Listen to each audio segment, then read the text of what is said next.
দোতলাটা পাশে আছে, আমি কান পেতে রই, জানলাটা খোলা আছে, ফিস ফিস করে আওয়াজ আছে, আমি দুয়ারে দাঁড়িয়ে ধুম ধুম বাজছি।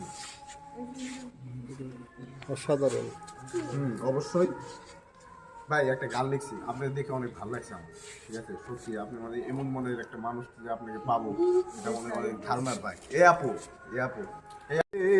লেখা গান আমার, আমি শুধু যে একা, তোমাকে যে পেয়েছি, তুমি শুধু যে একা। কবে হয়েছিল তোমার সাথে সেদিনের সে কথা, আপন সুরে বাজবে বাঁশি, হৃদয় শুধু যে একা সুরে।